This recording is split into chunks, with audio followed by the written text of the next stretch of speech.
et merci d'être là.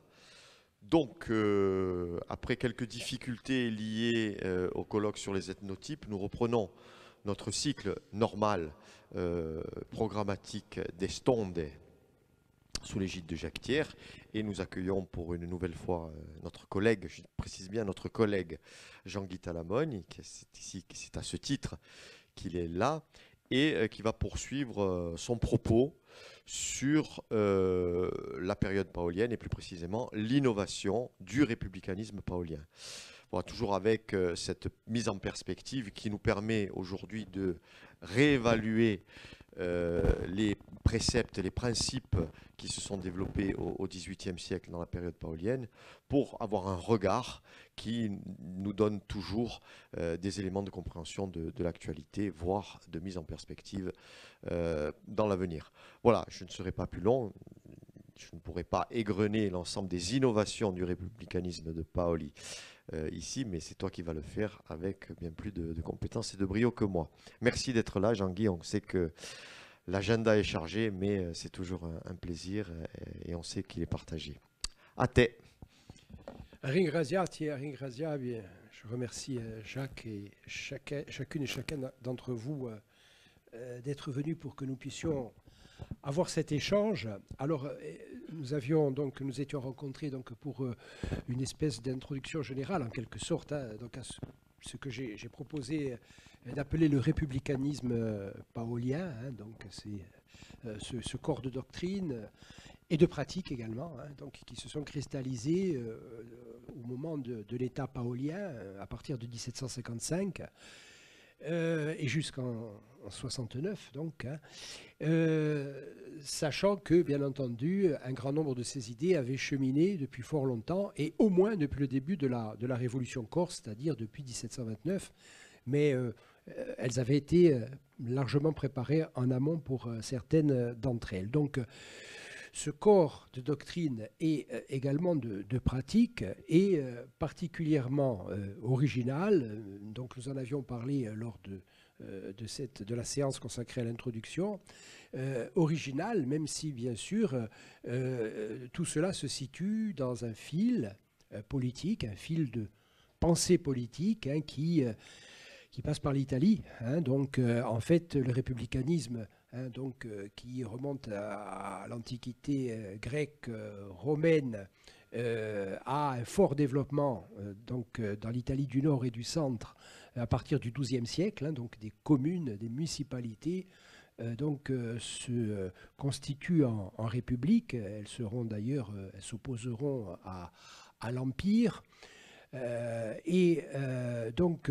On a à partir de ce moment-là l'élaboration d'une doctrine républicaine qui a été théorisée de manière extrêmement précise et pertinente par un auteur très connu, Machiavel, que l'on voit surtout comme le précepteur des tyrans, mais qui en fait est aussi un grand républicain. En atteste ses discours sur la première décade de Tite-Live, les discoursi. Ce républicanisme classique, c'est comme ça qu'on l'appelle, donc va se développer en Italie, va toucher la Corse. Et donc Paoli, lorsqu'il va construire un régime, il va être dans le fil de ce républicanisme-là, et il va créer un maillon de cette chaîne des républiques, et un maillon particulièrement original. Alors d'un côté, on est dans le fil de ce qui existait, et puis d'un autre, bien entendu, on va franchir un certain nombre d'étapes. Et ce maillon est, je le disais, original. Il est très novateur.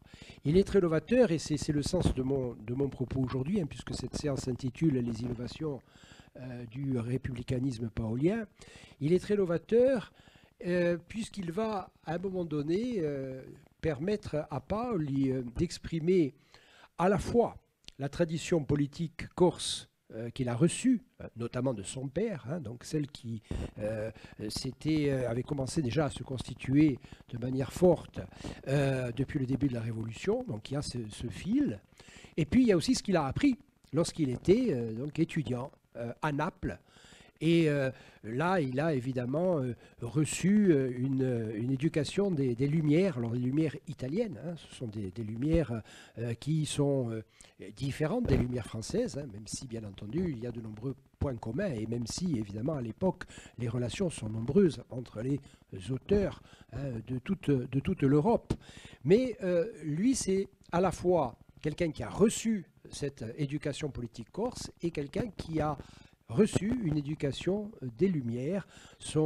Il a été disciple de Genovese, hein, qui est un des poids lourds des Lumières italiennes, hein, Antonio Genovese. Antonio Genovese qui lui-même a été le disciple de Giambattista Vico. Hein. Alors lui, c'est un super poids lourd des pré-Lumières italiennes. Hein. Giambattista Vico, on dit en français, il est connu dans l'université française, à la différence de Genovese qui ne l'est pas trop. Mais il est connu, il a été traduit par Michelet. Et Giambattista Vico est aujourd'hui toujours extrêmement célèbre. Et même certains en font le précurseur de la pensée complexe, donc de choses qui sont extrêmement actuelles. Alors voilà un petit peu le milieu dans lequel a évolué Paoli. Et lorsqu'il va construire son régime, hein, donc à partir de 1755, eh bien il va falloir qu'il fasse la synthèse de tout cela. Alors d'un côté le fil italien, je le disais, et puis de l'autre aussi, eh bien l'argumentation qui avait été déployée par les théologiens, hein, mais qui sont évidemment aussi des politiques, puisque c'est indissociable à ce moment-là, les théologiens corses. J'étais en train de dire que au moment où il va construire donc son régime, donc il va bien entendu reprendre les discours des justificateurs corses, hein, ceux qui avaient argumenté depuis le début de la Révolution corse, depuis 1729. Alors, ces justificateurs, bon, ils justifiaient quoi? Ils justifiaient l'insurrection contre Gênes. Et pourquoi fallait-il justifier l'insurrection? Simplement parce que à l'époque, eh bien, c'est encore la théorie de droit divin qui domine l'Europe. Se révolter contre le prince, fût-il une république comme à l'espèce, mais se révolter contre les dirigeants politiques, c'est se révolter contre Dieu. Et donc il faut une argumentation théologique qui permette de rassurer à la fois les autres princes européens, et également le Saint-Siège, hein, puisqu'il faut essayer de ne pas se mettre à dos donc, les autres forces politiques de l'Europe. Et donc il va y avoir une argumentation politique et théologique très forte, très fine, qui va être développée, qui va être tout à fait explicite à partir de la fameuse consulte des théologiens de Retz en 1731. Et donc on va se fonder essentiellement, hein, pour aller vite, sur Thomas d'Aquin, et sur sa théorie sur la tyrannie d'usurpation et la tyrannie d'exercice. Hein. Alors, simplement en deux mots, la tyrannie d'usurpation, c'est lorsque quelqu'un s'empare du pouvoir par la force et qu'il n'a pas de droit pour exercer le pouvoir. Ça, c'est usurpation. Tyrannie d'exercice, c'est un prince qui, au départ, a un titre, mais qui ensuite, par sa manière de gouverner, eh bien, se montre indigne, hein, donc d'avoir ce statut. Et donc, ce que nous disent Thomas d'Aquin et ses successeurs, eh bien, c'est qu'à ce moment-là, on peut se débarrasser du prince devenu tyran. Et donc, cette théorie est très intéressante. Elle est reprise par les Corses, qui vont d'ailleurs un petit peu la transformer en quelque sorte, hein, tout en ne le disant pas, hein, parce qu'ils vont faire semblant d'appliquer à la lettre, je dirais, les préceptes de Thomas d'Aquin et de ses successeurs, comme Suarez, mais en réalité, ils vont la transformer. Ils vont simplement prendre une doctrine qui est en fait fondée sur la théologie, puisque jusqu'alors, un prince n'était considéré comme tyran que pour des raisons d'ordre religieux, alors que les Corses ne vont pas prétendre que les Génois sont devenus tyrans parce qu'ils sont en train de fomenter un schisme. Hein. Non, ce sont des reproches tout à fait laïques, séculiers, que les Corses font aux Génois. Hein. Ils leur reprochent de mal administrer la justice, ils leur reprochent de prélever des impôts démesurés, ils leur reprochent de ne pas délivrer l'éducation aux Corses comme il le faudrait. Donc en fait, ce sont des reproches d'ordre séculier. Et c'est là qu'il y a quand même, je dirais, quelque chose de tout à fait nouveau, hein, qui est mis en œuvre par ces théologiens corses, parce qu'en fait, ils transforment une doctrine qui avait vraiment des fondements religieux, hein, c'est un peu l'affaire de Jacques Ier d'Angleterre, donc là on est vraiment dans la religion, et puis eux, ils appliquent ça à des reproches séculiers. Enfin, toujours est-il qu'ils mettent en place une argumentation très fine, très très fondée, je dirais. Notamment, vous avez cela dans le Dizingan de 1736. Hein. Et puis, vous allez avoir aussi pendant la période de l'État paolien le texte de référence et la justification. Et là, vous avez exactement la même doctrine hein, qui est reprise de manière peut-être sans doute plus élaborée. C'est un texte, je crois, de plus grande qualité, mais la doctrine est rigoureusement la même de ce point de vue-là. Alors là, il y a la justification donc de la révolte et de la révolution, et donc finalement eh bien, de la sécession hein, donc, par le gouvernement corse. Et bien entendu, le conflit avec Gênes va continuer, mais Paoli organise un véritable gouvernement. Puis alors après, il y a tout ce qu'il a appris, hein, parce que c'est un homme des Lumières, il a reçu, je le disais, son éducation à Naples, et il va le mettre en pratique. Alors, sur la question religieuse, il est toujours entouré de prêtres, hein, et de prêtres qui ne sont pas seulement des prêtres, mais qui sont généralement des professeurs d'université en Italie, mais pas seulement en Italie, y compris dans les grandes universités espagnoles, hein, Valladolid, Salamanque, Alcalá, hein, donc Universidades Mayores. Donc ce sont vraiment des théologiens de haut niveau, hein, ce sont des professeurs de haut niveau qui entourent Paoli. Hein. Commencer d'ailleurs par le recteur de l'université qu'il fondera très rapidement, hein, donc le père Mariani, hein, donc, qui est quelqu'un d'un niveau extrêmement élevé hein, sur le plan intellectuel et universitaire. Alors, donc, il est entouré donc, de prêtres, mais il va mettre en place une démarche de sécularisation. Bon, évidemment, ça c'est les Lumières, c'est cela essentiellement. Hein, donc, c'est-à-dire qu'il ne va pas accepter d'empiétement de l'Église sur l'action de son gouvernement. Et ça, c'est quand même quelque chose qui n'est pas évident au moment où ça se produit.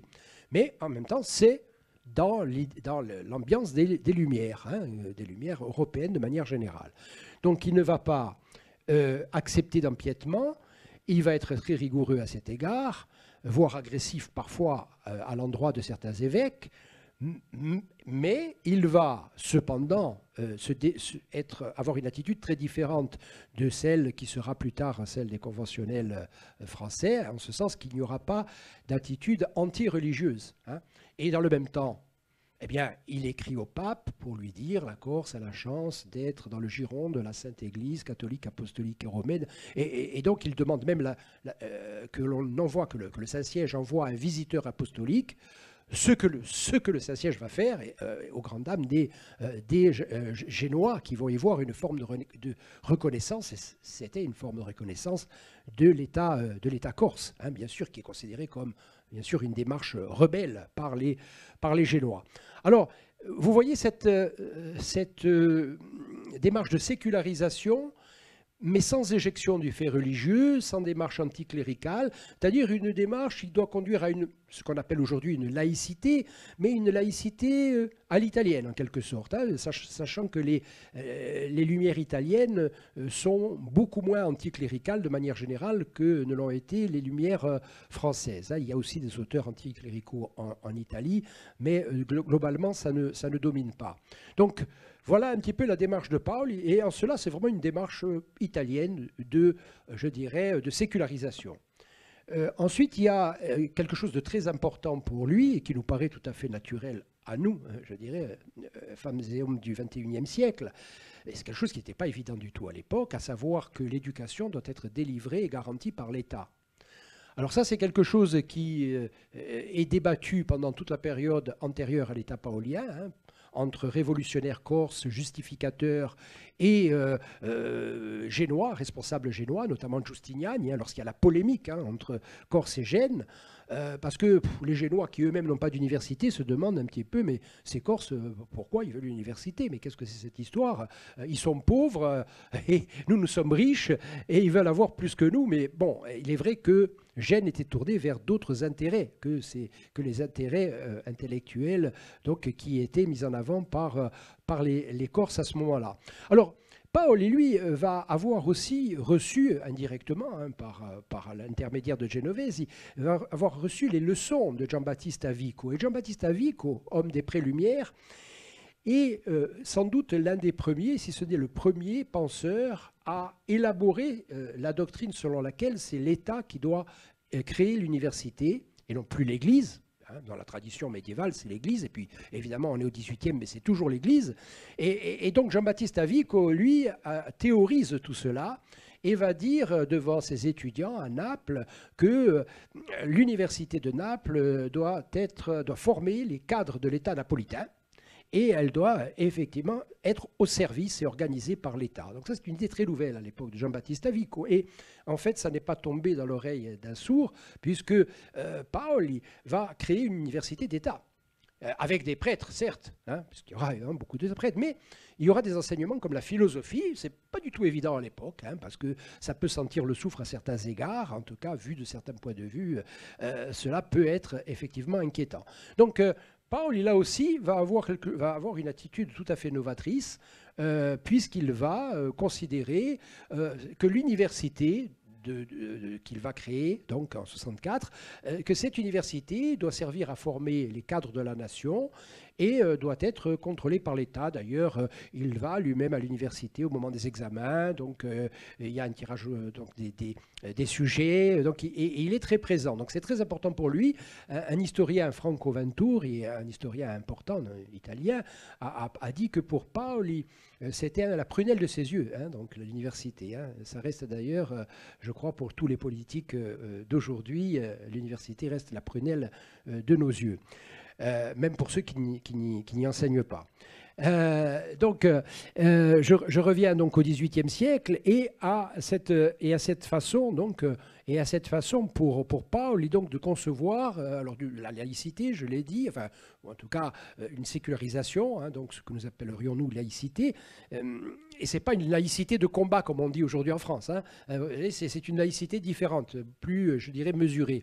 Donc l'enseignement comme un devoir de l'État, ça c'est très important également.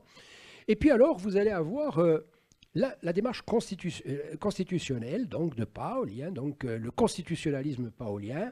Alors, ce n'est pas quelque chose d'entièrement nouveau en Corse, puisque cela a été montré, notamment par le doyen Coppolani, qui nous fait l'amitié d'être présent aujourd'hui.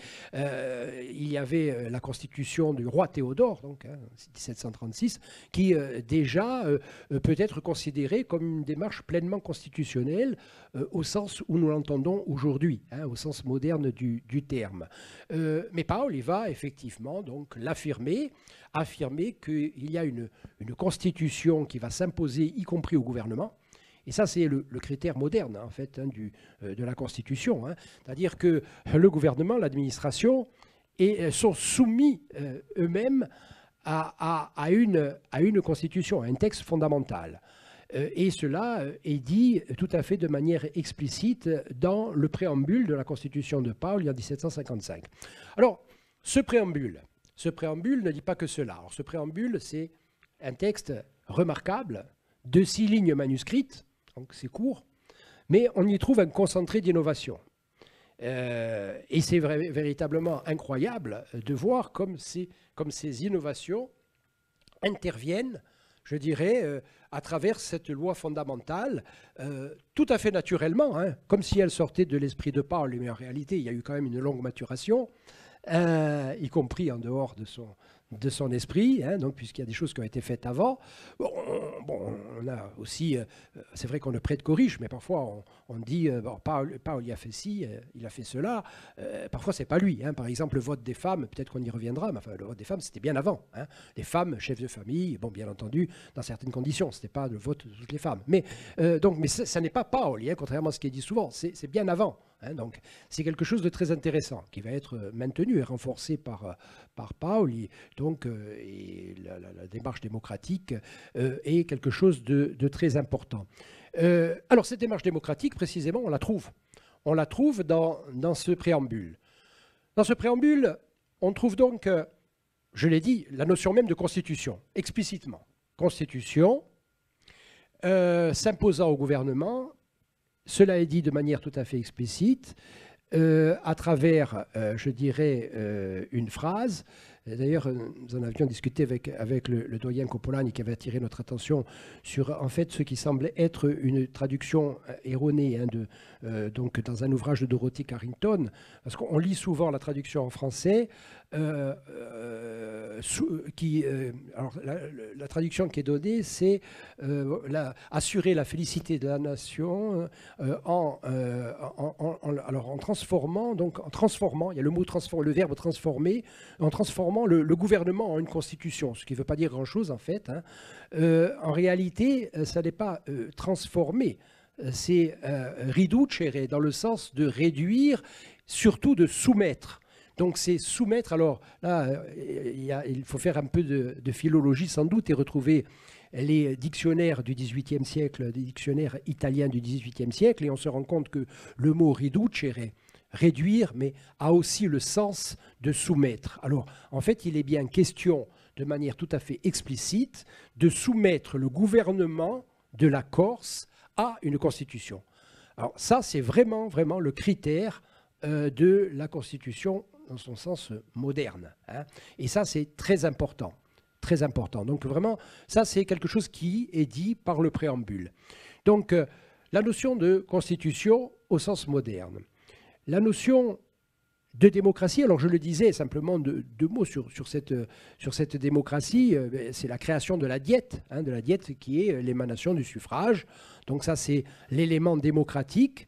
Alors, c'est vrai que la constitution de Paoli consacre le système mixte, donc, qui a été théorisé depuis fort longtemps, Aristote, Thomas d'Aquin, Machiavel, donc le gouvernement mixte avec une part de démocratie, une part d'aristocratie et une part de monarchie. Hein. Et c'est aussi, je dirais, un élément fort du républicanisme classique, hein, théorisé, je le disais, par Machiavel.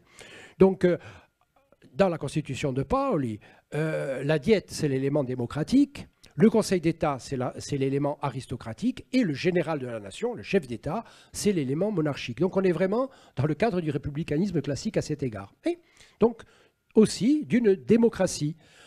Ce qui est une innovation, pourquoi? Parce que par rapport au modèle initial de Paoli, qui est le républicanisme italien, et Gênes, qui est une république, eh bien, la différence majeure, c'est que l'on passe d'une république patricienne, aristocratique, comme Gênes ou Venise, à une république démocratique. Donc ça, c'est quand même une innovation qui est digne d'être mentionnée, hein, et c'est très très important.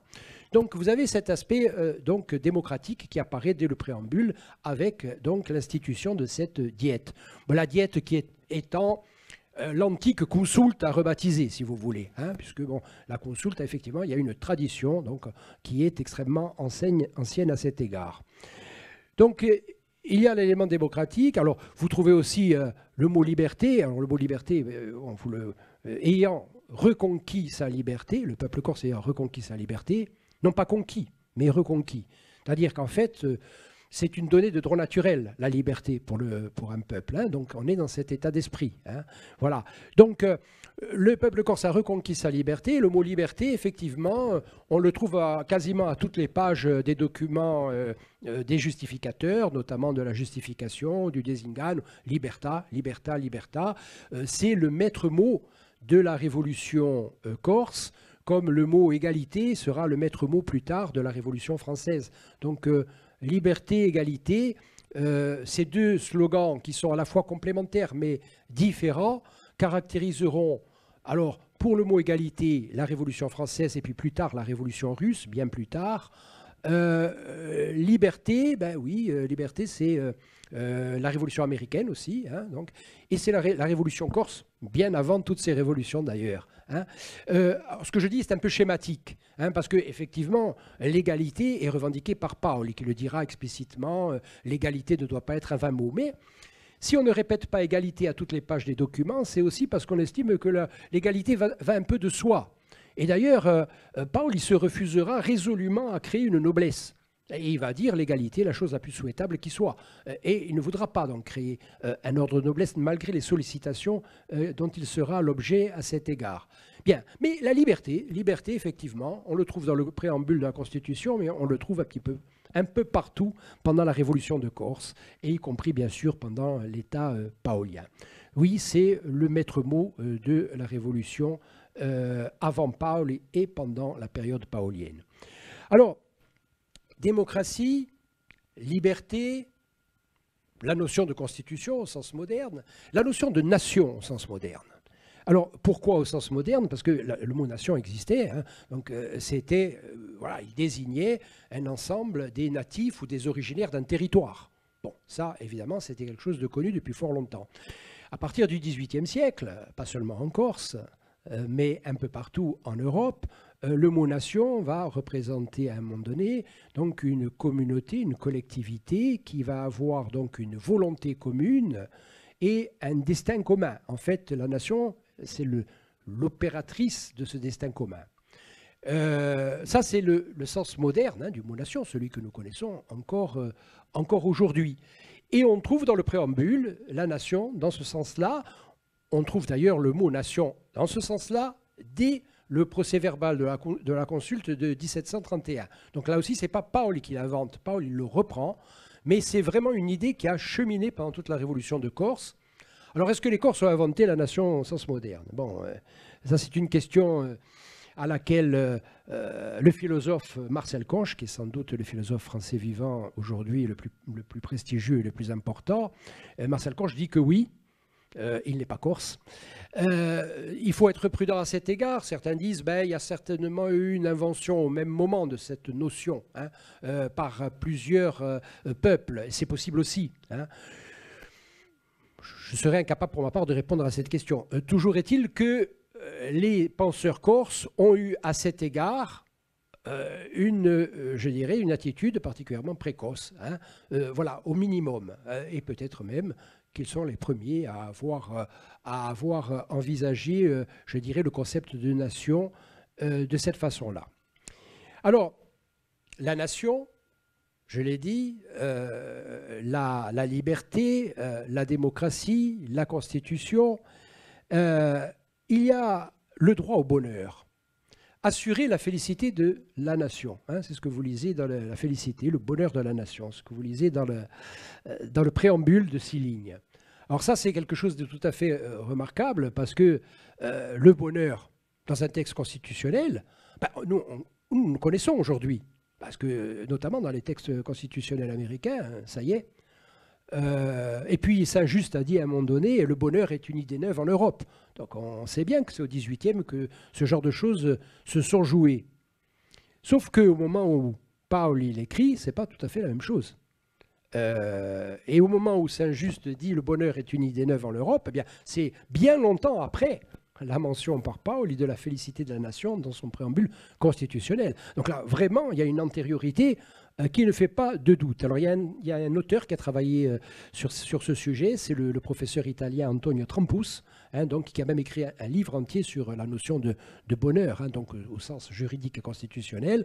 C'est quelque chose d'ailleurs qui préoccupe toujours les Américains, qui continuent à travailler sur cette question. C'est très intéressant. Et là, Paoli, c'est vrai, a été sans doute un précurseur hein, de ce point de vue-là. J'en viens à la dernière notion dont je voulais vous parler, qui est présente dans ce préambule. Hein, décidément, dans 6 lignes, il y a beaucoup de choses qui sont dites. C'est la notion de droit des peuples à disposer d'eux-mêmes. Le droit des peuples à disposer d'eux-mêmes, le droit à l'autodétermination. Alors nous connaissons, là aussi, nous parlons du XXIe siècle, hein, donc nous connaissons cela. C'est une idée qui s'est imposée au moins théoriquement dès le début du XXe, hein, on pense à Wilson notamment, mais bon, on ne peut pas dire que ce soit forcément bien appliqué partout, hein, parce que l'exemple catalan est là pour nous rappeler qu'entre la théorie et la pratique, hein, c'è abra des gars, c'è agramma des gars, et ce n'est pas tout à fait la même chose. Mais toujours est-il que au moment où Paoli écrit cela dans son préambule constitutionnel, eh bien, c'est quelque chose de tout à fait nouveau.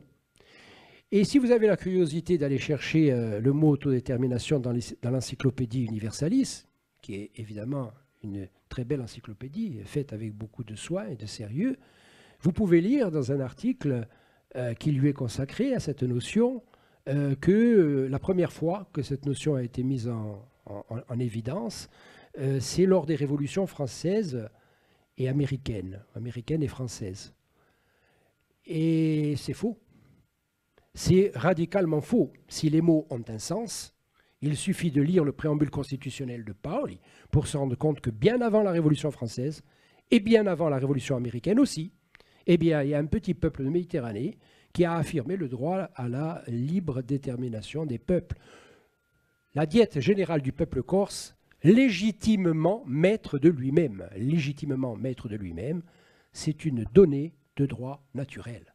Voilà ce que dit le préambule constitutionnel. Alors, comme vous le voyez, il y a beaucoup de choses dans ce préambule et de manière générale, il y a beaucoup de choses dans le républicanisme paolien, beaucoup de choses extrêmement novatrices à l'époque et qui nous occupent encore aujourd'hui. Parce que lorsqu'on parle de laïcité, ce n'est pas de l'histoire ancienne, hein, c'est même d'une actualité brûlante aujourd'hui. Lorsqu'on parle de la démocratie, ah oui, cette démocratie qui se cherche encore aujourd'hui, hein, que l'on croit parfois avoir trouvée, et puis qui est remise en cause, et qui est même menacée, hein, y compris au sein même de notre Europe, hein, qui est notre maison commune.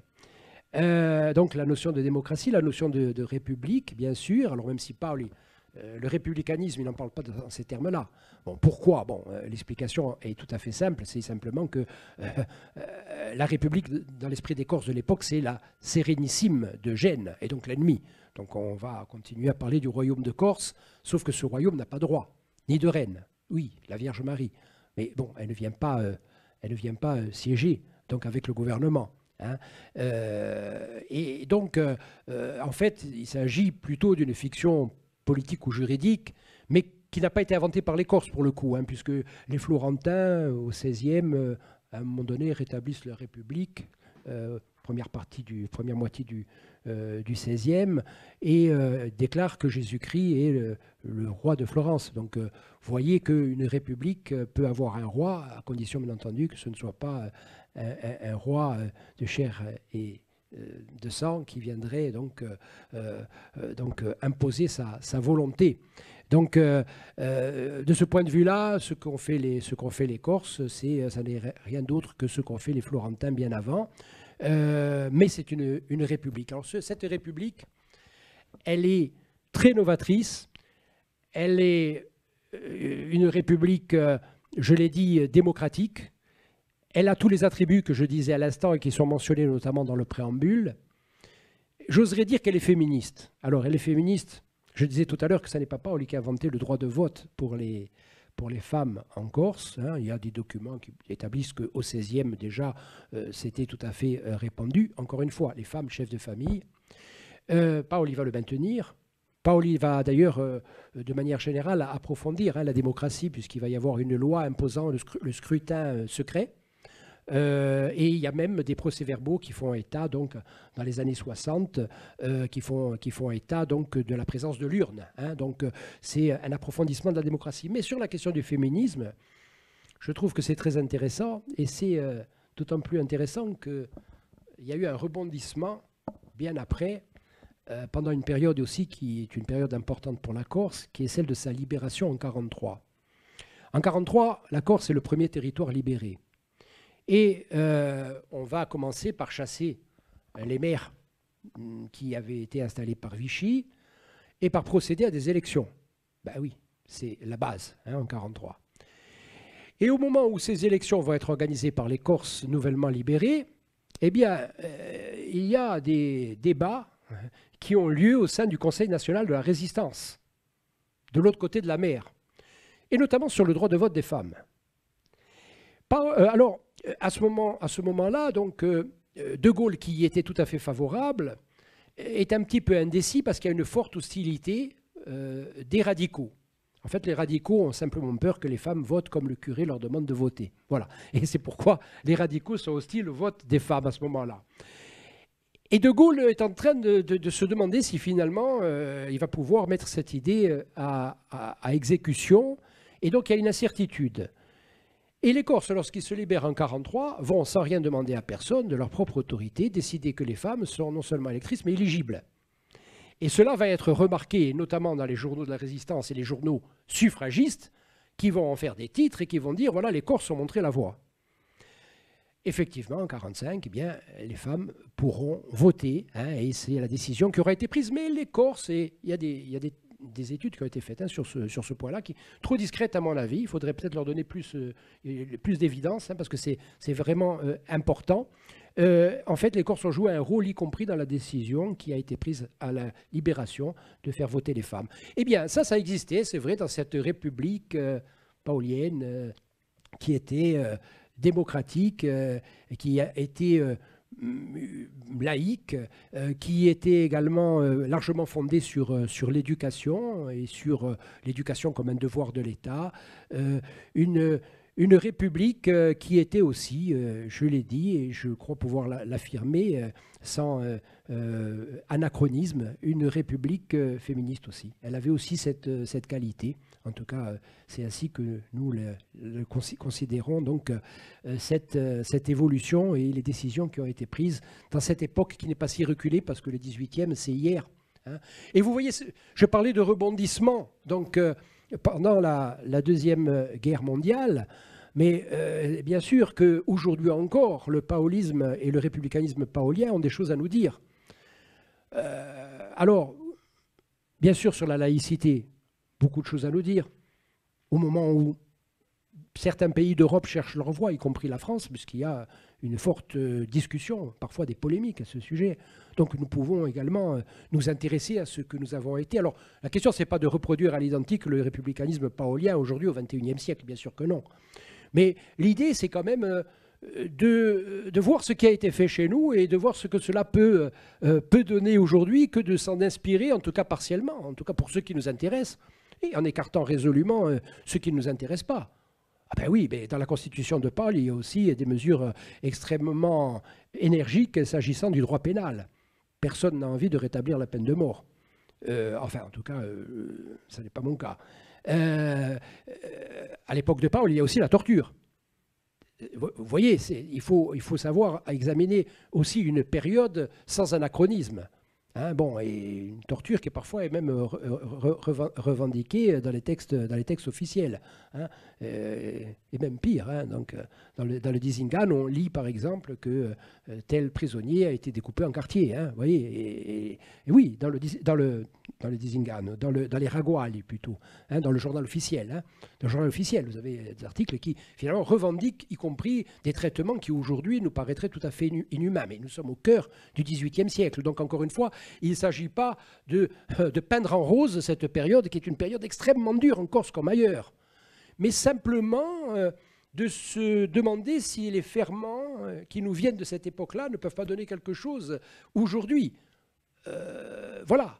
Et sans doute, dans certains cas, eh bien, nous pouvons être inspirés et nous pouvons considérer comme un viatique le préambule de la Constitution de 1955 et l'attitude qui a été celle de Paul à de nombreux égards. Je terminerai par un exemple. Vous vous souvenez qu'il y a quelques mois, 2 ans, il y a un navire qui passait donc près des côtes de Corse avec des migrants en difficulté. Et on nous disait que sur ce navire, il y avait trop de passagers, que la destination prévue, Valence, était très loin, très lointaine. On nous disait également qu'il allait falloir que ce navire affronte une tempête, enfin, en résumé, que les risques étaient grands qu'un drame survienne. Et il y a eu à ce moment-là des positions, notamment des responsables de la Corse, hein, démocratiquement élus. Il y a eu aussi une position différente de l'administration d'État en Corse. Et puis il y a eu un débat entre Corse, hein, notamment sur les réseaux sociaux. Tout le monde n'était pas d'accord avec ce qu'avaient proposé les autorités de la collectivité, c'est-à-dire que l'on porte secours. Mais si l'on avait dû s'inspirer de ce qu'avait fait Paul au XVIIIe siècle, lorsque les bateaux tunisiens connaissaient des avaries sur les côtes de Corse, eh bien, nous aurions eu un début de réponse. La réponse, c'est celle que nous dicte notre part d'humanité, qui doit être toujours la plus large possible. Alors voilà comment, y compris au quotidien, dans la politique et dans la manière de gérer les affaires publiques, comment le paolisme peut nous inspirer encore aujourd'hui. Alors, le préambule, bien sûr, mais également tout ce qui entoure cette aventure considérable qui a été la Révolution de Corse et la constitution d'un corps de doctrine et de pratique, parce qu'il y a bien sûr la théorie, mais il y a aussi la pratique. C'est toujours très important de voir comment les idées sont mises en pratique.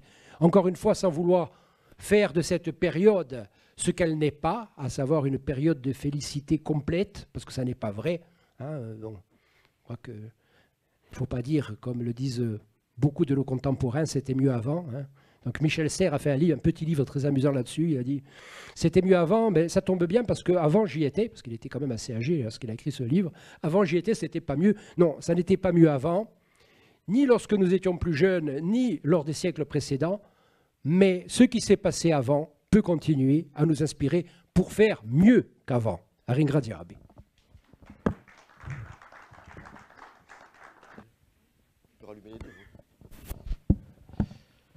Merci Jean-Guy pour cet exposé qui, comme prévu, a égrené quelques notions que l'on peut remettre dans l'actualité, réfléchir.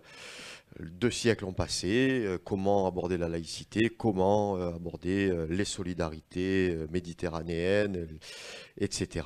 Comment approcher un certain nombre de préceptes aujourd'hui. Voilà, donc il y aura sans doute des réactions.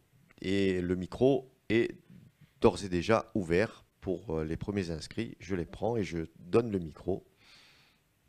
Toujours la première partie qui coûte. Notre collègue doyen Copolani, comme l'appelle si bien Jean-Guy. On est doyen à vie, alors bon, c'est gentil, mais... Oui, c'est ma faculté, c'est pas la tienne, mais c'est vrai. Oui, associé en droit, hein, un juriste. Hein. Oui, je suis effectivement tout à fait d'accord avec ce qui vient d'être dit, mais on pourrait en ajouter encore des innovations. Et c'est bien que l'on aborde disons, l'étude de Paul sous cet angle-là, parce que jusqu'ici, on ressasse des qualités qu'aurait Paul, des mérites qui souvent ne sont pas exactement les mérites qu'il a. Hein, vous évoquiez par exemple le droit de vote des femmes, on se gargarise avec ça. C'est pas exactement ce que l'on dit d'habitude. Il y en a même, j'ai entendu l'autre jour sur Viaste là, que dans la Constitution de Paul, il y avait le droit de vote des femmes. Il faut chercher. Il n'y a pas une ligne sur le droit de vote des femmes. On se gargarise aussi avec la séparation des pouvoirs. Or, ça ne disqualifie pas une constitution que de ne pas avoir une séparation des pouvoirs. Et on veut voir dans la constitution de Paul une séparation des pouvoirs qui n'est pas vraiment organisée. C'est une séparation des fonctions. Mais quand le chef de l'État vient présider la Diète, donc l'organe législatif, ou qu'il préside le Conseil suprême, hein, le Supremo Consiglio di Stato, qui est aussi la Cour suprême de justice, c'est pas vraiment la séparation des pouvoirs telle qu'on l'entend. Mais encore une fois, il n'y a pas besoin d'une séparation des pouvoirs pour qu'une constitution soit une constitution moderne. Ce n'est pas un critère. Hein. Une de mes collègues de Paris, qui n'est pas corse, elle a défini dans son livre pour les étudiants de première année la constitution moderne comme la loi suprême que se donne un peuple libre. Et la constitution de Paul correspond, ne fût-ce que par le préambule, à cette définition. Mais parmi les innovations, il y en a une dont on pourrait parler, c'est celle qui procède du 2e paragraphe de la Constitution de Paoli, celui qui s'intitule, de façon un peu trompeuse, de la diète, hein, qui en fait organise sur la base du vieux système du syndicamento, hein, vous en avez parlé la dernière fois, le vieux système du syndicamento que l'on méprise trop souvent. Même Dorothy Carrington dit il avait utilisé pour ça le vieux système du syndicamento. D'accord, mais il a transformé complètement le vieux système du syndicamento. Il en a fait quelque chose qui finalement annonce quelque chose qui est très, très neuf et qui est inséré dans ce qu'on appelle aujourd'hui le constitutionnalisme latin que développent certains constitutionnalistes italiens, mais surtout des constitutionnalistes sud-américains. Et il développe ça contre le constitutionnalisme anglo-saxon, le constitutionnalisme yankee, disent certains d'ailleurs, hein, ils sont opposés à cela.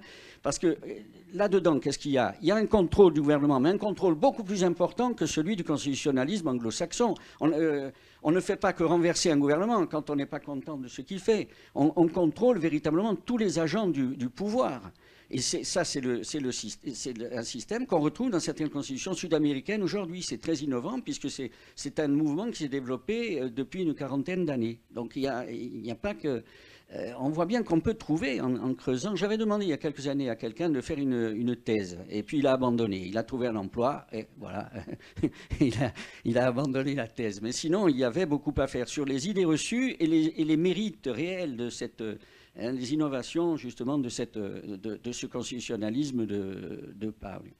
Et un détail que je vais ajouter en terminant, sur le royaume. Moi, je crois qu'il n'y a pas que le fait. C'est vrai qu'on ne veut pas être une république comme l'ennemi. Bon, c'est vrai qu'il ne fallait pas avoir l'air de ressembler aux Génois que l'on combattait. Mais il n'y a pas que ça. Au XVIIIe siècle, et même au XVIIe, être une république, c'est mal vu. Pourquoi? Les républiques que l'on connaît en Europe à ce moment-là, elles sont déliquescentes, corrompues. La République de Venise n'a plus bonne presse. La République de Gênes ne cesse de décliner. Bon, etc. Et les républiques elles-mêmes veulent se présenter comme des royaumes. D'ailleurs, il n'y a pas que les Florentins qui s'étaient donné une divinité ou un personnage religieux comme roi dans le ciel. Les Génois l'avaient fait 100 ans avant les Corses. Et c'est pour ça d'ailleurs que les Corses, en 1735, au lieu de prendre la Vierge Marie comme on le croit, ils ont pris une abstraction, l'Immaculée Conception de la Vierge Marie. Donc c'est plutôt pour paraître sérieux dans le concert des nations. Ça faisait sérieux d'être un royaume. Et d'ailleurs, on voit bien, constamment, ils disent « Regno di Corsica »,« Regno di Corsica ». Même le commun des mortels ne dit pas « l'Isola di Corsica ». Ils disent « le Regno di Corsica ». Ils sont très fiers du royaume, hein, tout en étant très égalitaires, comme vous l'avez dit.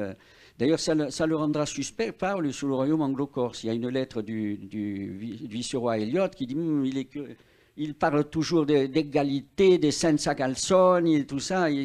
Pour lui, c'est pas un contre-révolutionnaire. Hein. Il pense que c'est quelqu'un qui est dangereux de ce point de vue-là. Bon, je ne vais pas monopoliser la parole et je rends le micro. Merci pour ces précisions. Peut-être une réaction, Jean-Guy. Je crois que ton micro doit marcher. Peut-être que... Oui, mais il vibre. Non, ça va pour le moment, mais le régisseur veille.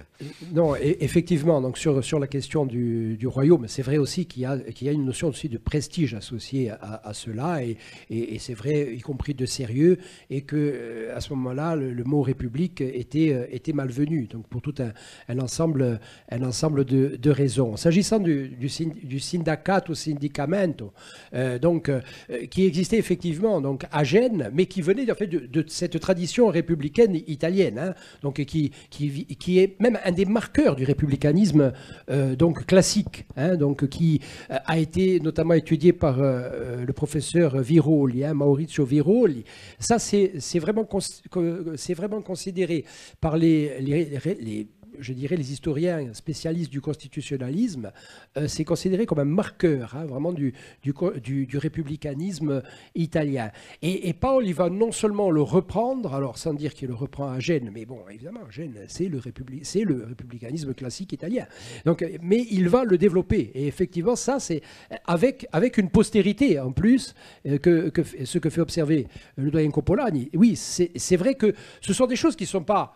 Aujourd'hui, des vieilleries bonnes pour le magasin des antiquités, parce que quand même, le contrôle des dirigeants, le contrôle des élus et de l'administration, c'est quand même quelque chose qui, compte tenu de l'antiparlementarisme ambiant, de la défiance à l'égard du système, comme certains disent, bon, tout ça, ce ne sont pas des débats périmés, ce sont des débats d'une grande actualité.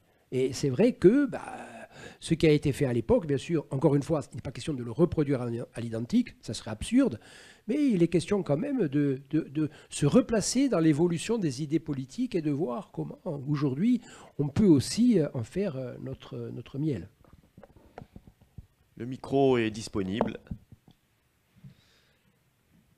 Peut-être pour meubler, moi, toujours une question qui me tient à cœur, on en discute souvent, Jean-Guy, c'est la laïcité. Dans quelle mesure notre laïcité, tu me dis si j'interprète un petit peu trop, la laïcité corse finalement, elle est une laïcité beaucoup plus ouverte, moins laïcarde, ce n'est pas une laïcité de combat.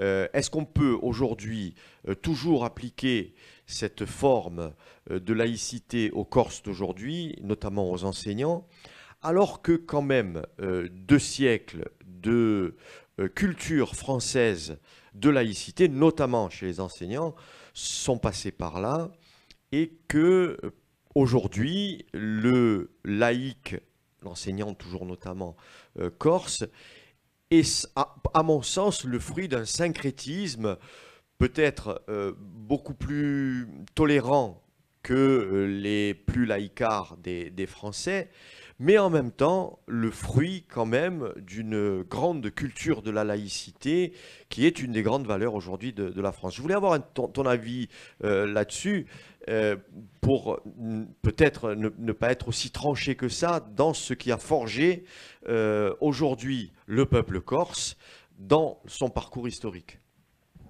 Oui, bien sûr, mais je suis tout à fait d'accord, parce que là, moi, je parle de ce qui a été fait au XVIIIe et de quelle manière cela peut avoir encore des conséquences sur notre manière d'être aujourd'hui.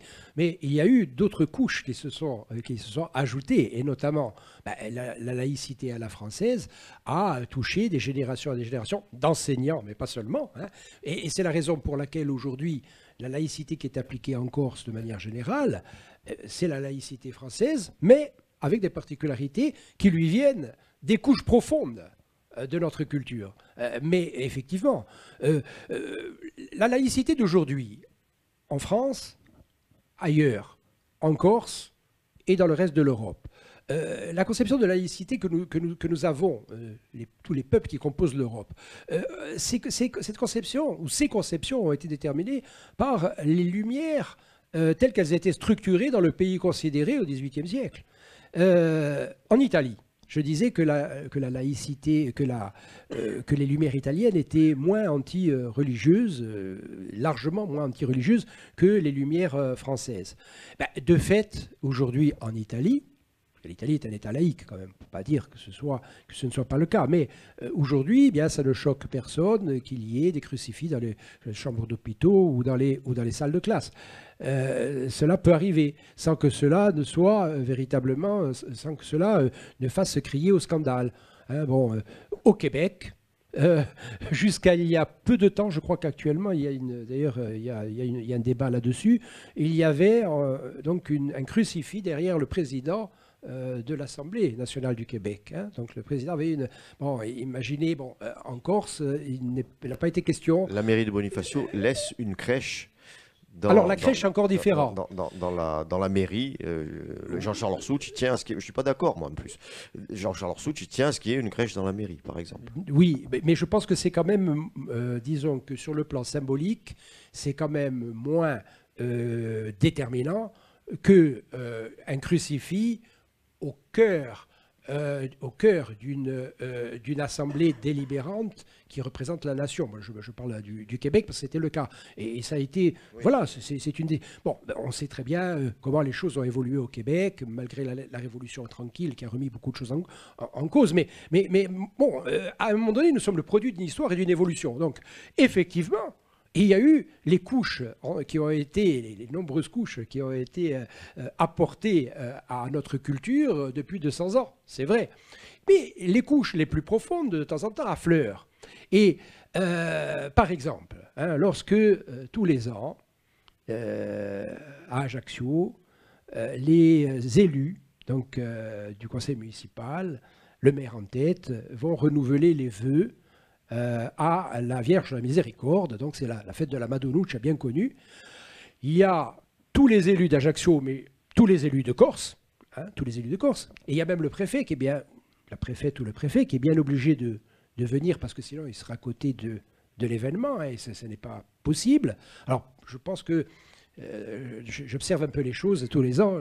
En général, les membres de la préfectorale ont tendance à se tourner dans l'autre sens au moment où il y a les élus. Mais oui, parce que c'est complètement hérétique pour un républicain français.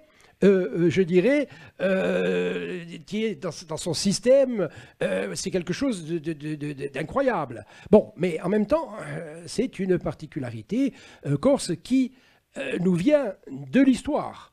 Et tous les élus, y compris les élus qui sont athées, tous les élus se plient à ce cérémonial de bonne grâce. Et je crois que ça fait partie... alors, après, Bien entendu que dans nos salles de classe, il n'y a pas de crucifix, bien entendu que dans nos chambres d'hôpitaux, et même que ça choquerait, y compris d'ailleurs les croyants, peut-être demain, parce que nous avons d'autres habitudes. Et oui, nous sommes le produit de toute une évolution. Donc bien entendu, il n'était pas du tout dans mon propos de vouloir faire abstraction de tout ce qui s'est passé depuis le XVIIIe siècle, hein, bien sûr. Hein.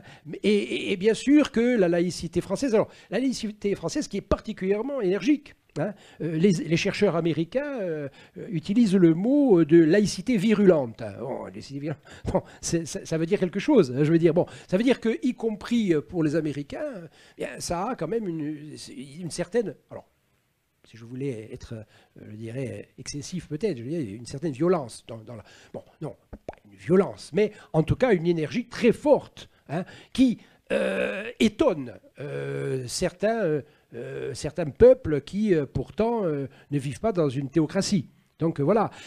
Ce sont des cultures qui sont différentes et qui sont le produit d'histoires différentes. Et nous sommes, et de ce point de vue-là, nous sommes entre la France et l'Italie. C'est-à-dire que, effectivement, les Lumières corses, ce sont les Lumières italiennes, très clairement. Hein. On a voulu faire de Paoli le disciple de Montesquieu. On n'est pas du tout sûr qu'il ait lu l'Esprit des lois avant de fonder son gouvernement. Il l'a lu ensuite, ça nous le savons. D'autant que Genovese y avait fait une traduction en italien. Mais donc je veux dire, bien sûr qu'il y avait ces échanges donc, hein, à l'échelle de l'Europe. Mais en fait, bien sûr que Paoli n'est pas un disciple de Montesquieu. Paoli est d'abord un disciple des auteurs qu'il a fréquentés en Italie. Et donc c'est quelqu'un qui est dans les Lumières italiennes et dans les Lumières corses qui font partie des Lumières italiennes. Voilà. Mais depuis, il s'est passé des choses. Donc nous sommes un petit peu entre les deux. Hein. Nous sommes entre les deux. Quant à Napoléon, parce qu'on n'a pas parlé, mais Napoléon Bonaparte. Mais alors lui, on en a fait le produit de la Révolution française, le produit de Rousseau. Mais attendez, Napoléon, il est d'abord le produit de la Corse. Son éducation politique, il l'a eue en Corse. Et lorsque l'on voit, y compris son action de chef de l'État, lorsque l'on voit ce qu'il a fait en matière religieuse, le Concordat, c'est ni plus ni moins que la laïcité donc à la manière de Paoli, c'est-à-dire ne pas accepter d'empiètement de l'Église sur les responsabilités, donc c'est-à-dire la séparation de l'ordre ecclésial et de l'ordre politique, hein, voilà, sans empiètement du religieux sur le politique, évidemment. Mais en même temps, ce n'est pas l'éjection du fait religieux. Et au moment où il signe le Concordat, les quelques vieux conventionnels qui sont dans son entourage conçoivent comme une abjuration ce Concordat. Hein, ça c'est, le mot abjuration n'est pas de moi, il est de Patrice Gagnifet dans son Bonaparte. Eh bien oui, ils sont très fâchés, les anciens conventionnels, parce qu'ils se disent, mais celui-là, il est en train de défaire tout ce que nous avons fait. Alors, pas tout à fait quand même, parce qu'il y a quand même cette laïcité, mais c'est une laïcité. La politique juive de Napoléon Bonaparte, mais elle a été contestée sur un décret qui, à un moment donné, a conduit certains juifs à perdre des créances. Bon, mais globalement, et aujourd'hui, la plupart des auteurs, ou une majorité écrasante d'auteurs, sont d'accord pour dire qu'il a eu un rôle en direction des Juifs qui a été particulièrement positif en ce qu'il les a intégrés à l'État. Mais l'intégration des Juifs, j'en ai pas parlé tout à l'heure, mais ça aussi, la politique religieuse de Paul, c'est l'intégration des Juifs à l'État. Mais de manière explicite, ce n'est pas quelque chose qui s'est fait comme ça. Hein, il y a la fameuse histoire du juif de l'île Rousse. Hein, donc, c'est au moment des élections, un certain Modigliani, donc, qui venait de Livourne, qui est juif, se présente pour voter en disant « il paraît qu'on vote, mais moi je suis un citoyen, je vis ici, est-ce que j'ai le droit de voter ?» Bon, l'administration de Balagne se pose la question, parce qu'aujourd'hui, évidemment, c'est une question qui paraîtrait absurde, mais nous sommes au cœur du XVIIIe siècle, ce n'est pas du tout absurde. Et donc, qu'est-ce que fait l'administration de Balagne ? Eh bien, elle va simplement s'adresser au chef de l'État et Paoli va répondre par une formule majestueuse, comme il en a un petit peu l'habitude. En Corse, la liberté ne consulte pas l'Inquisition. Si c'est un honnête homme résidant sur le territoire de la nation, il a le droit de vote. Donc ça, c'est vraiment l'intégration aussi. C'est ce que va faire ensuite Napoléon Bonaparte, d'une certaine manière, c'est cette intégration des Juifs à l'État. Donc Napoléon, sur la question éducative également, hein, Napoléon, réorganisateur de l'université française, hein, il y a un article notamment de Jacques-Olivier Boudon sur le sujet, c'est exactement ce qu'a fait Paul, c'est-à-dire l'université contrôlée par l'État au service de l'État. Mais sur cette question, par exemple, la France est déjà bien engagée dans ce processus depuis au moins la Chalotais en 1767, où l'État se rend prépondérant sur l'éducation par rapport au roi et à la monarchie, y compris sous l'Ancien Régime. Il y a une évolution, mais je dirais que là, on parle de 1767. En Italie, lorsque Giambattista Vico écrit et déclare cela devant ses étudiants, c'est bien avant.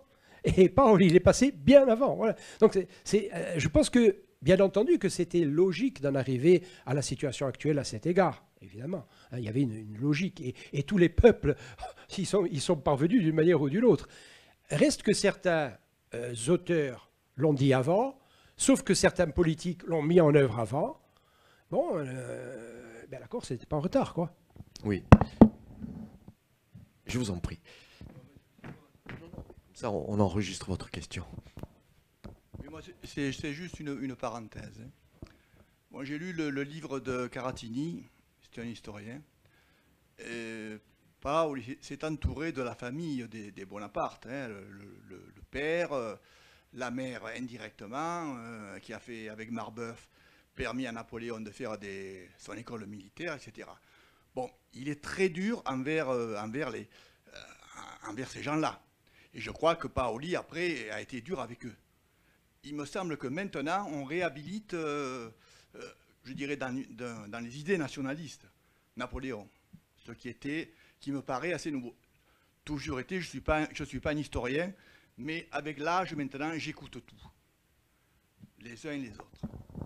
Alors, le plus dur avec le ralliement, le plus dur à l'égard du ralliement des parents de Napoléon Bonaparte à la France, et notamment par le truchement de Marbeuf, hein, bon, le plus dur, c'est qui? C'est pas Paoli, c'est Napoléon. C'est Napoléon lorsqu'il est jeune. Et effectivement, il est même traumatisé par l'annexion. Et lorsqu'on lit ce qu'il écrit à l'âge de 20 ans, pas lorsqu'il est enfant, à l'âge de 20 ans, lorsqu'on lit notamment ses écrits littéraires, hein, bon, il a fait quelques tentatives qui, à mon avis, sur le plan littéraire, bon, je parle sous le contrôle de mon maître Jacques Thiers, mais je ne pense pas que les écrits littéraires de Napoléon soient d'une qualité extraordinaire sur le plan littéraire, mais en revanche, ça nous dit beaucoup de choses sur son état d'esprit à l'âge de 20 ans. Il est, comme l'écrit Jean Tullard, il est corse et il n'est que corse à l'âge de 20 ans. Après, il va basculer très vite. Mais il est extrêmement contrarié par ce qui s'est passé en Corse, et y compris d'ailleurs par le ralliement de sa famille. Alors voilà, c'est une situation qu'il subit. Alors s'agissant ensuite de son comportement à lui, il faut être très clair, il a envoyé Morand en Corse, il a envoyé un tortionnaire, qu'il n'a pas désavoué complètement, même s'il y a eu à un moment donné quand même une volonté de sa part de mettre un terme à certaines exactions, mais il porte la responsabilité de choses qui sont très lourdes en Corse. Donc la question, ce n'est pas de réhabiliter Napoléon, hein, loin de là. La question, c'est de se pencher à nouveau frais sur la corsité politique de Napoléon. Et c'est quelque chose qui n'a pas été examiné de manière générale par les nombreux historiens. Quand je dis nombreux, c'est quand même un euphémisme, hein, parce qu'on dit qu'il y a eu plus de livres qui ont été publiés sur lui que de jours écoulés depuis sa mort. Bon, évidemment, il y a énormément d'auteurs qui ont travaillé sur Napoléon, mais il y a un chapitre qui est toujours bâclé, toujours, jusqu'à il y a quelques années. C'est le chapitre sur la Corse. Parce qu'on raconte toujours un peu les mêmes anecdotes, que sa mère était radine, qu'il allait dans la grotte à Ajaccio, etc. Enfin, des choses qui n'ont pas beaucoup d'importance. Mais jusqu'à il y a quelques années, on ne travaillait pas sur ce qu'il y avait de corse dans son œuvre politique, dans son action politique. Et on a fait abstraction du fait qu'il a été formé politiquement en Corse, tout simplement. Tout simplement. Et que son imaginaire politique est un imaginaire corse, son imaginaire politique et historique est un imaginaire corse et un imaginaire national corse. Lorsque vous lisez une nouvelle qu'il a écrite à l'âge de 20 ans qui s'appelle Nouvelle Corse, qui ne vaut pas encore, je le disais, je le répète, qui ne vaut pas grand-chose sur le plan littéraire, mais qui est très instructive sur l'état d'esprit de Napoléon. Vous retrouvez dans cette nouvelle tous les motifs, toutes les thématiques, les mêmes formules que celles que vous trouvez dans le Virne Maurice de Nobili Savelli, qui lui est un auteur paoliste, voilà, qui a été élevé par Paoli en quelque sorte, parent de Paoli d'ailleurs, qui a été à l'université de Paoli, qui a combattu et qui a fait partie de l'administration de Paoli, enfin bref, qui a fait tout le cursus paolien. Et lorsqu'il va faire son épopée, le Virne Maurice, hein, donc une épopée sur je dirais, la situation après Pontello, épopée en langue latine, très belle d'ailleurs, vraiment, là, pour le coup, ça a sans doute une très grande valeur littéraire, je ne suis pas le seul à le dire. Traduite aujourd'hui, on le signale. Oui, par M. Durazzo, par Michel Durazzo, une très belle traduction, et ça c'est vraiment un texte qu'il faut lire, hein, qu'il faut lire en latin, qu'il faut lire en français, qu'il faut lire en italien, parce qu'il avait été publié aussi en italien dans l'entre-deux-guerres. Hein. Oui, voilà. Donc, en tout cas, lorsque l'on compare ces deux textes, qui ne sont pas écrits dans la même langue, qui ne sont pas écrits à la même époque, on se rend compte que l'imaginaire politique et historique est exactement le même. Mais là, je parle vraiment d'une analyse de critique littéraire, hein, c'est-à-dire en se servant des outils de critique littéraire. Une analyse approfondie, pas une lecture en diagonale. Vous vous rendez vraiment compte que Napoléon Bonaparte, à l'âge de 20 ans, son imaginaire, c'est l'imaginaire national corse, uniquement. Alors ensuite, voilà, pas question du tout de réhabiliter Napoléon. C'est pas du tout ça. On n'est pas du tout dans l'ordre axiologique. Hein. On est simplement convaincu aujourd'hui, en y travaillant, que nombre d'historiens et d'historiens des idées politiques sont passés complètement à côté de la corsité politique de Napoléon Bonaparte. Voilà, de dire qu'il était imprégné de la pensée politique corse, ça n'est pas, lui, je dirais, le faire plus grand ou le faire plus petit. C'est juste une réalité qu'il nous faut approfondir. Oui. Bonjour, je veux bien ajouter quelque chose. En effet, ce que vous dites, c'est tout à fait vrai. Et comme la France a dû, comment dire, constituer son roman national, il y a eu cet assimilationnisme et ils l'ont forcé. Ils ont forcé pour que la France devienne la France et que la Corse n'existe plus en tant que telle. Et voilà. Enfin, j'ai fait des études d'anthropologie, moi, et anthropologie politique à Poitiers, enfin, avec des parties d'anthropologie politique, et je retrouve vraiment ce que disait mon professeur à ce sujet-là, quoi. Voilà. C'est l'exemple précis. Et victis, malheur au vaincu. C'est vrai que lorsque vous perdez la guerre, souvent vous disparaissez. Mais là, nous avons disparu du champ de l'histoire des idées politiques. Donc à nous, à un moment donné, de montrer l'apport qui a été celui de la Corse. Avec modestie, on ne va pas non plus dire que nous avons tout inventé. Mais il y a un apport qui n'est pas seulement un apport pratique. Parce que dans les années 70, on disait « Ah oui, mais il y a eu un apport de Paoli qui a organisé un État dans l'esprit des Lumières. » Mais on sous-entendait ou on disait explicitement que c'était une application pratique des idées des Lumières françaises. Ce qui est absurde et ce qui est faux. Ce qui est faux, voilà, là, c'est simplement lire et étudier de manière factuelle la situation. Paoli, d'abord, il n'y a pas que l'aspect pratique, il y a aussi l'aspect doctrinal qui est très très important, qui n'est pas d'ailleurs uniquement le fait de Paoli, mais qui est le fait de Paoli de ceux qui l'ont précédé depuis le début de la Révolution. Donc il y a un apport doctrinal aux idées des Lumières, et puis il y a après une mise en pratique. S'agissant de la mise en pratique d'ailleurs, quelque chose, je crois qu'on doit en parler lors d'une prochaine séance, je crois la dernière. Il y a le Napoléon, il y a plutôt, non, Paoli, comme disciple de Machiavel, mais je crois qu'on peut démontrer que sur différents plans, l'histoire des idées, l'adhésion à des idées, l'anthropologie politique qui est mise à l'œuvre et puis la pratique quotidienne dans la politique, je crois qu'on peut montrer, franchement, je pense qu'il n'est pas exagéré de dire que Pascal Paoli a été le chef d'État qui a appliqué à la lettre, plus qu'aucun autre, les préceptes, les idées et les pratiques préconisées par Machiavel. Et encore une fois, je m'empresse de préciser que Machiavel n'est pas seulement l'auteur du Prince. Souvent, on en donne une caricature. Machiavel est aussi un grand républicain qui a théorisé le républicanisme classique. Mais vraiment, Pascal Paoli est non seulement un lecteur, mais c'est un disciple de Machiavel. Et donc, là aussi, c'est pas quelqu'un qui a appliqué les idées des Lumières. C'est quelqu'un qui a appliqué ce qu'il connaissait, ce qu'il avait appris. Donc, ça veut dire son éducation corse et son éducation italienne. Je cède toujours le micro. Jacques Thiers se tourne, peut-être en a-t-il besoin. Oui, merci.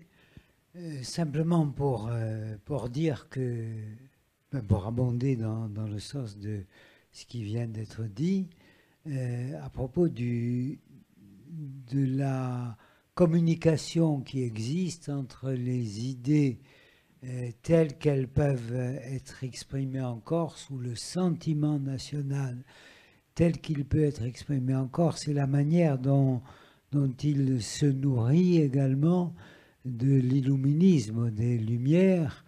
Ce n'est pas seulement le cas de Paoli, ce n'est pas seulement le cas de Napoléon, c'est le cas de toute une génération. Pour ma part, je ferai référence par exemple à Francesco Taviano Renucci et de ceux qu'il reçoit, des influences qu'il reçoit et qui viennent compléter l'éducation qu'il a reçue en Corse, la culture qu'il a reçue de sa famille par le contact avec l'illuminisme qu'il rencontre soit à Milan, soit à l'université de Pavie. Et d'ailleurs, il met un peu en compétition l'une et l'autre pour montrer laquelle est la plus avancée dans les Lumières. Donc, c'est un constat que je ferai. C'est toute une génération. Et bien évidemment, l'héroïsation, telle qu'on peut en examiner l'application ou la montée dans des personnages comme Paoli ou Napoléon, nous cache ce qui se passe dans la masse du peuple, et en particulier chez les notables, chez ceux qui ont accès à ce type d'instruction. Moi, j'aurais une question extrêmement myope à poser. C'est concernant la notion de syndicat que vous avez employée de manière tout à fait ponctuelle tout à l'heure et que je retrouve dans une traduction que je suis en train de faire des Studi critici de Salvatore Viale, qui est de 1859, donc qui est d'une autre époque, mais qui emploie cette notion de syndicat, syndicato, sindacato, je ne sais plus comment ça se dit, mais je ne retrouve pas sa signification exacte, parce que je ne vois pas ce qu'est, puisque je le vois à partir d'une francophonie actuelle. Un syndicat, c'est un groupement collectif plus ou moins associatif, alors que j'ai l'impression que là, il s'agit d'une institution juridique. Est-ce que je peux avoir cette précision? Oui, alors syndicato, sindacato, syndicamento, effectivement, donc là c'est une procédure, en fait, d'une institution juridique, oui, effectivement, tout à fait, c'est-à-dire le contrôle des responsables, c'est-à-dire des élus et des membres de l'administration, un contrôle permanent.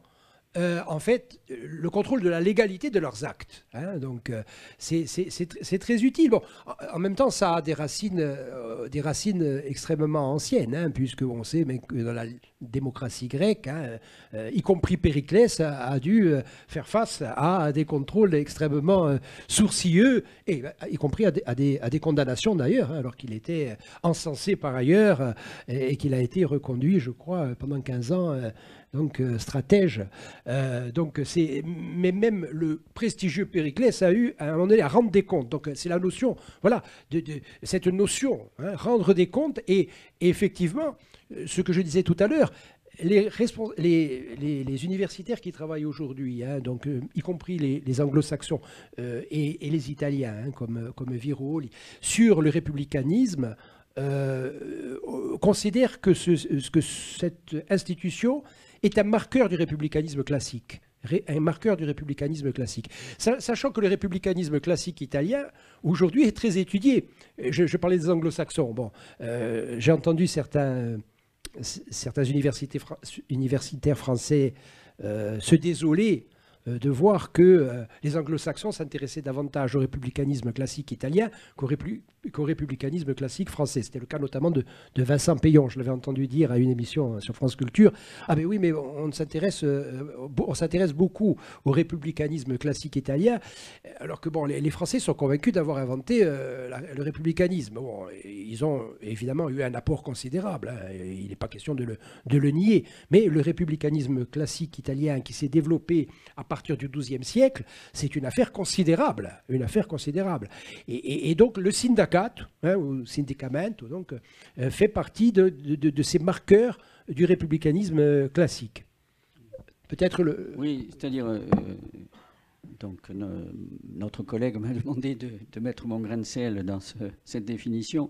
Bon, il se trouve que j'ai donné une définition sommaire dans le dictionnaire historique de la Corse, dirigé par Serpentini, hein. Mais enfin, elle vaut ce qu'elle vaut. Et en tout cas, comme ça a été dit, le syndicament, ça ne peut pas être réduit à un simple contrôle, comme l'a fait par exemple Evelyne Luciani, hein, quand j'ai fait la critique de son ouvrage, qui est d'ailleurs très utile, quand elle a traduit la pratique manuelle, elle a traduit syndicato par contrôle. Alors, c'est vrai qu'aujourd'hui, si l'on prend un dictionnaire des termes juridiques italiens, hein, on trouve contrôle comptable, c'est vraiment réduit à peu de choses. Or, le syndicament, il remonte, comme on a dit, à l'Antiquité grecque, à toute l'Antiquité. Il passe dans le Code justinien.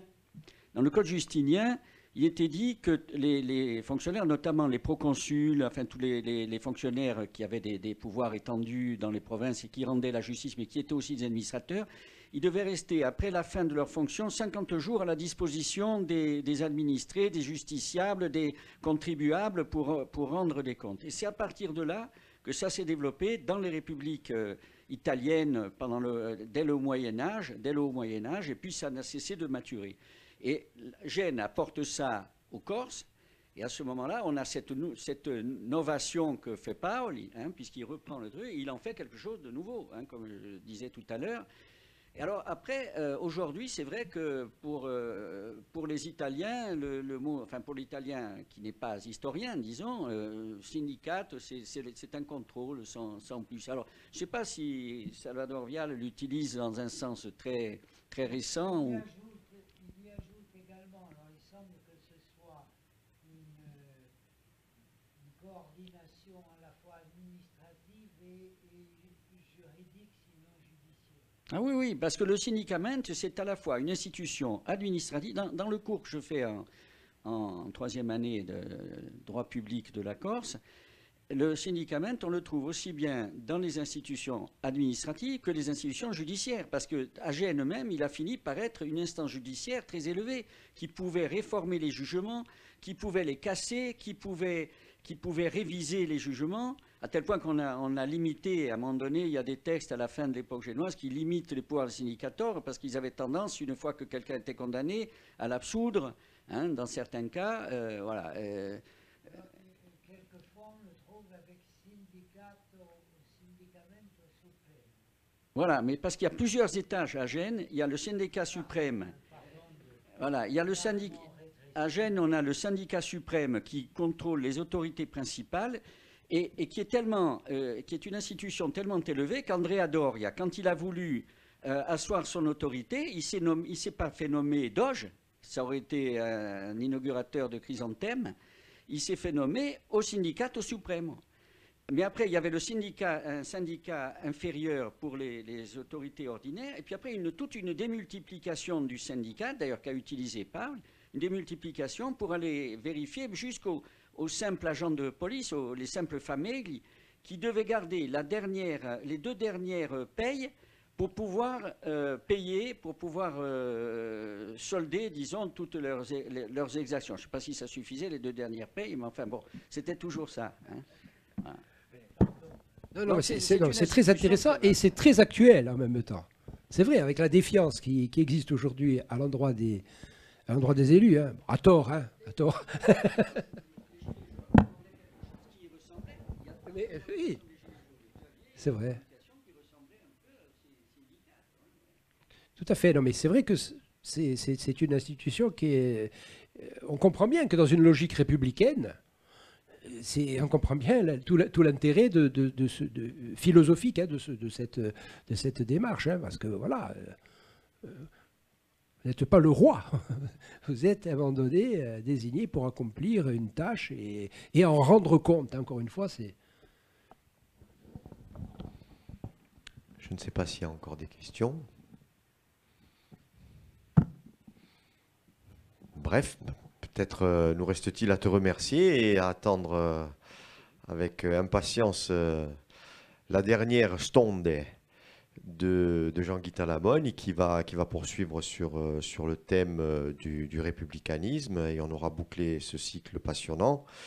Je rappelle aussi le dernier ouvrage, Le républicanisme corse, sorti chez Albiane, qui est aussi le fruit d'une habilitation à diriger des recherches, mais qui est une version vulgarisée et à la disposition de tous ici, si vous voulez pousser un petit peu plus loin dans ce type de thème.